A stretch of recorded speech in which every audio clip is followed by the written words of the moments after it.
ప్రజా తీర్పుని శిరసా వహిస్తున్నాను. జగన్మోహన్ రెడ్డి చేసుకున్న స్వయంకృత అపరాధమే అది. ప్రజలతో మమేకం అవ్వలేదు. సద్దల రామకృష్ణారెడ్డి అనేటువంటి వ్యక్తి చంద్రబాబు నాయుడు దగ్గర 1000 కోట్ల రూపాయలు తీసుకుని శకునిలా ప్రవర్తించి చంద్రబాబుని గెలిపించాడు. ప్రజా తీర్పుని శిరసా వహిస్తున్నాము.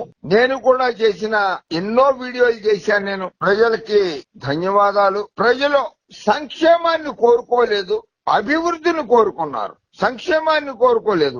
వాళ్ళకి ఫుడ్ అవసరం లేదు, వాళ్ళకి రోడ్డు అవసరం. ఫుడ్ అవసరం లేదు, రోడ్డు అవసరం వాళ్ళకి. అది కోరుకున్నారు. కనుక జగన్మోహన్ రెడ్డి ఓడిపోయాడు. జగన్మోహన్ రెడ్డి నువ్వు చాలా చక్కగా పరిపాలించావు, ఓకే, ఇట్స్ ఆల్ రైట్ అని నేను అనుకున్నాను. కానీ ఆంధ్రప్రదేశ్ ప్రజలు అనుకోలేదు. నువ్వు ఆంధ్రప్రదేశ్ ప్రజలు నిన్ను తిరస్కరించారు. సిద్ధం సభలకి తప్పితే అంతకు ముందు నువ్వు ఆంధ్రప్రదేశ్ ప్రజలకి కనపడలేదు. అది ఒకటి. నీ ఎమ్మెల్యేలకి నువ్వు కనపడలేదు. 2, నీ ఎంపీలకి నువ్వు కనపడలేదు. 3, తిరుమల తిరుపతి దేవస్థానంలో దర్శనం చేయించలేని నీ ఎమ్మెల్యేలు ధర్మారెడ్డి పుణ్యమా అని. ధర్మారెడ్డి అనేవాడు ఉంటే తిరుమల తిరుపతి దేవస్థానంలో నీ ఎమ్మెల్యేలు ఇచ్చిన లెటర్లు, నీ ఎంపీలు ఇచ్చిన లెటర్లు డస్ట్బిన్ లో పారేశాడు ధర్మారెడ్డి అనేవాడు. అది దర్శనాలు కూడా చేయించలేని పరిస్థితి ప్రభుత్వాన్ని నడిపావు జగన్మోహన్ రెడ్డి. 3, తప్పులు చెప్పడం కాదు. నీ సంక్షేమ పథకాలు బాగా జరిగినాయి. 4,81,000 కోట్ల రూపాయలు సంక్షేమ పథకాల్ని డైరెక్ట్ బెనిఫిషియరీ ట్రాన్స్ఫర్ ద్వారా వేసినా సరే ప్రజలు తిరస్కరించారు. అవ్వాతాతలు, అక్కా చెల్లెళ్ళు, అన్నాదమ్ములు అందరికీ కూడా నువ్వు చేసావు. ఆటో డ్రైవర్లకి 10,000 రూపాయలు ఇస్తే నేను తిరుపతి వెళ్ళినప్పుడు ఒక ఆటోలో ఆటో డ్రైవర్ ని అడిగితే ఇచ్చాడు జగన్ 10,000. 4,000 దొబ్బేశాడు మా దగ్గర నుంచి. ఎందుకు దొబ్బేశాడయ్యా అని అడిగితే ఆ పోలీసు వాడు ఫైన్లు వేశారు, చంద్రబాబు ఉన్నప్పుడు వేయలేదు, వీడు వచ్చినాక జగన్ కాడు వచ్చిన తర్వాత మాకు ఫైన్లు వేయడం మొదలెట్టాడని చెప్పారు నాకు. ఒక ముఖ్యమంత్రిని పట్టుకుని నీ దగ్గర 10,000 తీసుకుని 4,000 ఫైన్లు కట్టిన వాడు అంటున్నాడు ఒక ముఖ్యమంత్రిని పట్టుకుని నీ దగ్గర 10,000 తీసుకుని. So it doesn't mean mister Jaganmohan Reddy, Saddala Ramakrishnareddy పార్టీని భ్రష్టు పట్టించాడు. 2, 4 ఎంపీ రాజ్యసభ సీట్లు వస్తే 2 తెలంగాణ వాళ్ళకి ఇచ్చావు నువ్వు. 1 నిరంజన్ రెడ్డి, 2 ఆర్ కృష్ణయ్య. ఆంధ్రప్రదేశ్ లో బీసీలు లేరా? ఆర్ కృష్ణయ్య తెలంగాణ వాడికి ఎందుకు ఇచ్చావు? అక్కడ నిరంజన్ రెడ్డి తెలంగాణ వాడు. అక్కడే ఆంధ్రాలో రెడ్లు లేరా నీకు ఇవ్వడానికి? ఒక్కడికన్నా ఇచ్చావా? 2. ఇటువంటి తప్పులు చాలా చేశావు జగన్మోహన్ రెడ్డి. 4లో 2 ఇచ్చావు. అలాంటివి చాలా తప్పులు చేయడం జరిగింది. ఎక్కడ చిత్తూరు జిల్లా, ఎక్కడ ప్రకాశం జిల్లా, అక్కడ ఉన్నటువంటి చెవిరెడ్డి భాస్కర్ రెడ్డిని తీసుకొచ్చి ఒంగోలులో పార్లమెంట్ సీటుకి పోటీ చేయిస్తావా? ఎక్కడ నెల్లూరు, ఎక్కడ నరసరావుపేట? నెల్లూరు నుంచి తీసుకొచ్చి అనిల్ కుమార్ యాదవ్ ని నరసరావుపేటలో పోటీ చేయిస్తావా? వసంత కృష్ణ ప్రసాద్ ఏం తప్పు చేశాడని పార్టీలో నుంచి గెంటేశావు. పెనమలూరులో వాడు నా కొడుకులాగా పెరిగాడు నా దగ్గర. కేపీ రెడ్డి గారి కుమారుడు వాడు. నిన్ను డబ్బులు అడగడు, నీ దగ్గర డబ్బులు తీసుకోడు. అటువంటి పార్థసారథిని పార్టీలో నుంచి ఎందుకు బయట పంపావు? జొన్నలగడ్డ పద్మావతి అనంతపురం జిల్లాలో నీకేం అన్యాయం చేసింది? నిన్ను వెంట పెట్టుకునే ఉంది కదా. అంటే ఓహో, సాయంత్రం ఎప్పుడో కలవాలనంటే కలవలేదనా సీట్ ఇవ్వకుండా బయటికి పంపించింది. ఓకే, సద్దల రామకృష్ణారెడ్డి పార్టీ నడిపాడా, జగన్మోహన్ రెడ్డి పార్టీని నడిపాడా? ఆంధ్రప్రదేశ్ ప్రజలకు తెలియజేయండి. సద్దల రామకృష్ణారెడ్డి అని అతను పార్టీ నడిపాడా?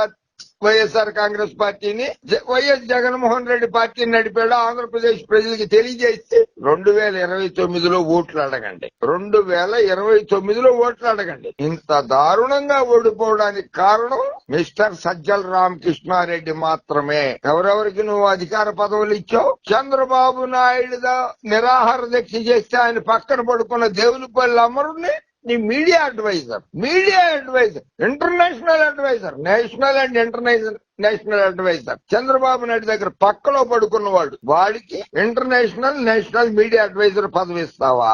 కేఆర్సి, మేము కేఆర్సి అని పిలుస్తాం, కె రామచంద్రమూర్తి. ముందు దేవునిపల్లి అమర్ గురించే చెప్తా. చంద్రబాబు నాయుడు ముఖ్యమంత్రిగా ఉండగా ఉప్పల్లో 8 ఎకరాలు తమ్ముడు పేరు మీద 8 ఎకరాలు తీసుకున్నాడు. 800 కోట్లు ఖరీదారు. ఈ రోజు నాడు నార్సింగి అని ఉంటుంది రాజేంద్ర నగర్ మండలంలో గండిపేట దగ్గర 3 ఎకరాలు తీసుకున్నాడు. ఈ రోజు నాడు అది 600 కోట్లు. అటువంటి వాడు చంద్రబాబు నాయుడు దగ్గర కాళ్లు పట్టుకుని నిద్రపోయిన వాడు, పాదయాత్రలో నడిచిన వాడు నీకు అడ్వైజర్ గా పెట్టుకుని నేను గెలుస్తానని ఎట్లా అనుకుంటావు జగన్మోహన్ రెడ్డి? నువ్వు అటువంటి వాళ్ళని పెట్టుకున్నావు నువ్వు నీ పక్కన. 2 కార ధోరణి. నీ దగ్గర నుంచి వెళ్ళిపోయినప్పుడు తోట త్రిములు ఏం చెప్పాడు? బయటికి వెళ్ళిపోయిన తర్వాత జగన్మోహన్ రెడ్డికి అహంకారం ఎక్కువ అని చెప్పాడు. అన్ని నాకు తెలుసు అంటాడు. అదే నిజమైందా ఈ రోజు నాడు? జగన్మోహన్ రెడ్డి పిచ్చోడు పవన్ కళ్యాణ్ పిచ్చోడు అంటాడు. గెలిపించారా ప్రజలు? బాలకృష్ణ పిర్రలు విసుగుతాడు, అవి విసుగుతాడంటే వాడిని గెలిపించారా? వాడికేం తెలీదు వీడికేం తెలీదు అంటే లోకేష్ ని గెలిపించారా? నీ సొంత బంధువులందరినీ ఓడించారు ప్రజలు. కారణం ఏంటి? నీదే తప్పు. నీ పక్కనున్న సదర్ రామకృష్ణారెడ్డిది 100కి పాళ్ళు తప్పు. సద్దల రామకృష్ణారెడ్డి వల్లే జగన్మోహన్ రెడ్డి ఓడిపోయాడు.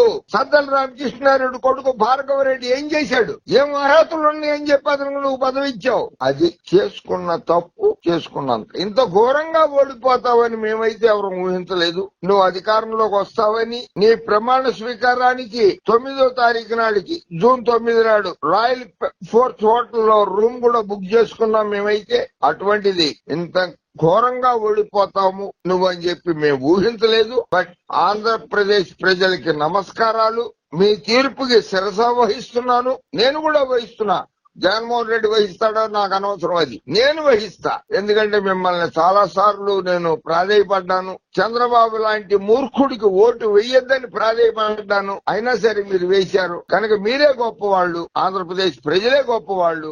ఆంధ్రప్రదేశ్ ప్రజానీకమే గొప్పవాళ్లు. కనుక మీ తీర్పుకి శిరస వహిస్తున్నాను. ప్రజా తీర్పును శిరస వహించడం అనేది రాజ్యాంగబద్ధంగా ఒప్పుకోవాల్సిన పద్ధతి. కనుక ఏదేమైనా సరే ఆయన కేసుల్లో నుంచి ఆయన బయటపడతాడు. జగన్మోహన్ రెడ్డి ఎమ్మెల్యేగా గెలిచాడు కనుక ఆయన కేసుల్లో నుంచి ఆయన బయటపడతాడు. వైఎస్ఆర్సీపీ కార్యకర్తలు ఎవరైతే ఉన్నారో వాళ్ళు జైలు పాలవుతారు. వాళ్ళు జైలు పాలయ్యేది ఖాయమే.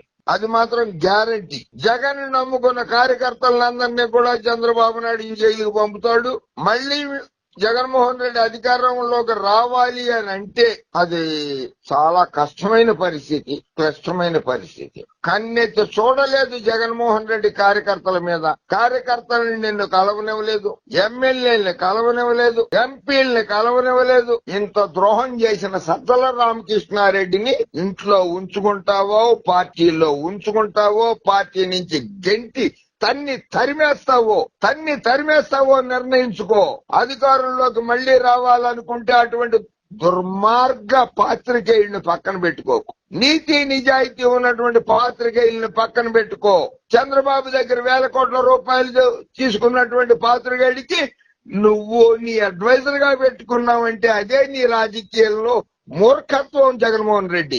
ఓకే, ఇక నుంచైనా పార్టీ నడపదలుచుకున్నావా, పార్టీ మూసేయదలుచుకున్నావా ఆలోచించుకో. పార్టీ నడపదలుచుకుంటే చంద్రబాబు దగ్గర, పవన్ కళ్యాణ్ దగ్గర డబ్బులు తీసుకున్న వాళ్ళని ప్రోత్సహించకు. పార్టీలు వాళ్ళని ప్రోత్సహించకు. నీ తండ్రి గారి అభిమానులను దూరం చేసుకున్నావు, నీ అభిమానుల్ని దూరం చేసుకున్నావు.